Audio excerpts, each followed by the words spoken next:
ये बात है सन 2002 की, जब दुबई की रियल एस्टेट मार्केट बूम कर रही थी। इसी दौरान दुबई के शेखों द्वारा कई मल्टी बिलियन डॉलर प्रोजेक्ट के प्लान किया गया था। इन्हीं में से एक प्रोजेक्ट था दुबई मैन मेड आइलैंड।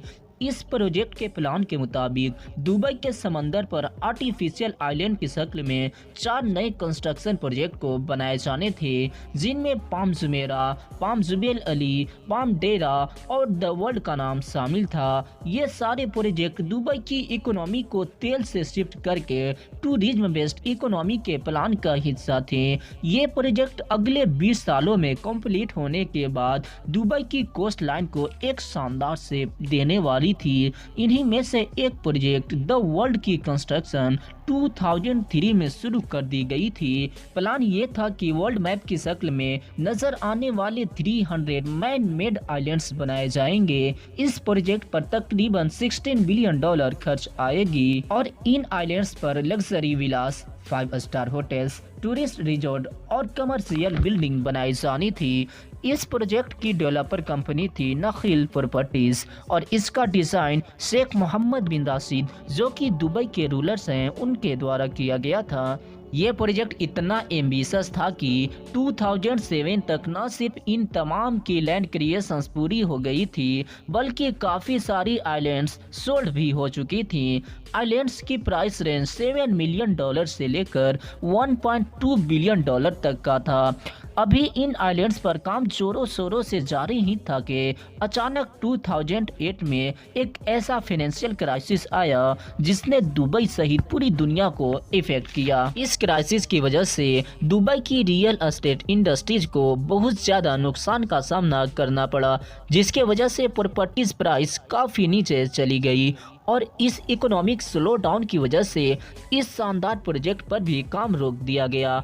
2012 तक इस ग्लोबल फाइनेंशियल क्राइसिस के असरात काफ़ी कम हो चुके थे और रियल एस्टेट इंडस्ट्री दोबारा ग्रो कर रही थी।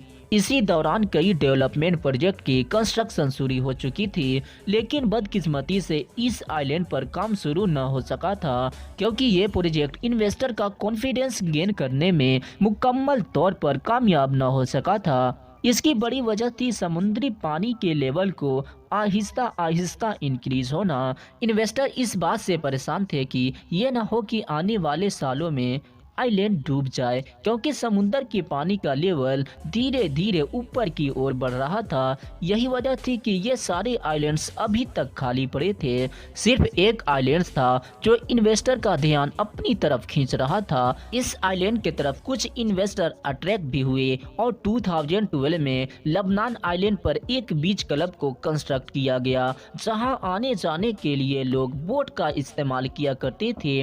2013 तक सिर्फ 2 आइलैंड डेवलप हुए थे, जिनमें एक ग्रीन आइलैंड और दूसरा लबनान आइलैंड था। 2014 में एक बड़ी Australian real estate investment company ने इस यूरोपियन आइलैंड पर एक बड़े प्रोजेक्ट का ऐलान किया, जिसका नाम द हार्ट ऑफ यूरोप रखा गया। इसे 2020 तक पूरी तरह से कंप्लीट करना था। प्लान के मुताबिक पूरे यूरोपियन मैप पर 5 स्टार होटल्स, फ्लोटिंग विलास, इंतहाई लग्जरियस रिसोर्ट्स और मेंसेस बनाए जाने थे। बेसिकली यह एक यूरोप का मिनी वर्जन होगा। इस पूरे प्रोजेक्ट पर तकरीबन 5 बिलियन डॉलर कॉस्ट आनी थी और इस पर काम अभी तक जारी है, लेकिन बदकिस्मती से इस शानदार प्रोजेक्ट की बाकी तमाम आइलैंड्स अभी तक खाली पड़े हैं और किसी को मालूम नहीं है कि उनका फ्यूचर क्या होने वाला है। तो आज के लिए बस इतना ही। जानकारी पसंद आई है तो वीडियो को लाइक करने के साथ साथ चैनल पर नए हैं तो चैनल को सब्सक्राइब जरूर करें।